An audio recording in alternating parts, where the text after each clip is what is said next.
Hello, welcome to Cherry Primary's YouTube channel. I am Ms Ebrahim, and in today's video we are going to be discussing something that parents and teachers deal with on a daily basis, and that is conflict.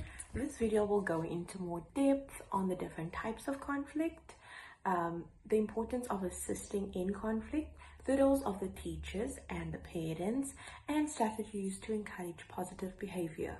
So let's begin. According to Coxwell and Argan, in 2016, they identified 4 school conflicts.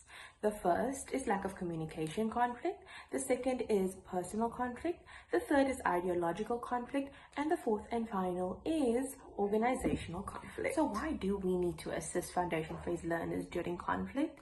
Well, first we need to understand that conflict is natural. So we need to use this to our advantage and use conflict situations to create learning opportunities. And these learning opportunities will help teach learners how to communicate their feelings, how to listen to others, how to come up with solutions to the conflict, how to build empathy, and to regulate their emotions. Teachers and parents getting involved in conflict also helps teach the learner how to deal with the conflict and also allows us to de-escalate the situation before it gets even more heated. So we save time, teach the learners how to deal with conflict, and we protect relationships. After we are assisting, the learners eventually learn how to deal with conflict on their own, and the conflicts usually end up being resolved peacefully and the learners grow from the situation. According to Bill Barnes, she writes, in 2020, they discussed the parent's role and the teacher's role in dealing with conflict.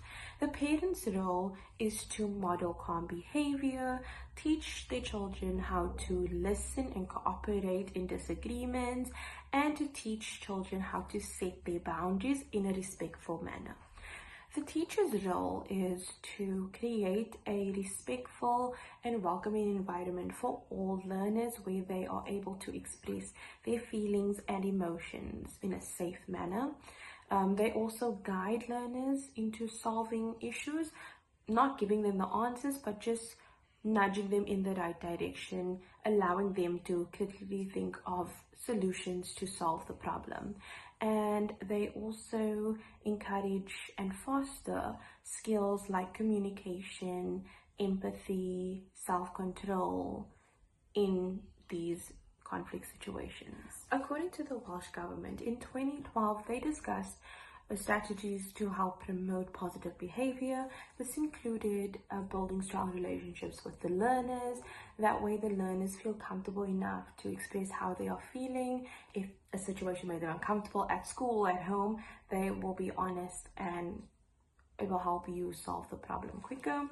Next is to foster social skills.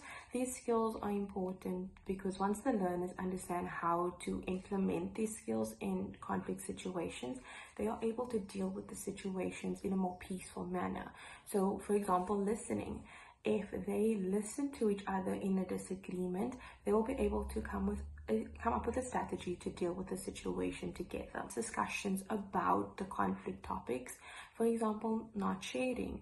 That is a common conflict problem within foundation phase classrooms. So if the teacher can address that or parents can address that at home, the learners will be able to share ideas on how they can solve this problem.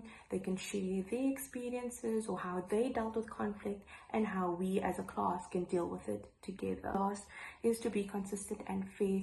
This is important because whenever an action, good or bad, happens, there needs to be a reward or consequence. And as a teacher, you need to be fair in these situations and to be consistent so that the learners understand that your rules have consequences if they are not followed.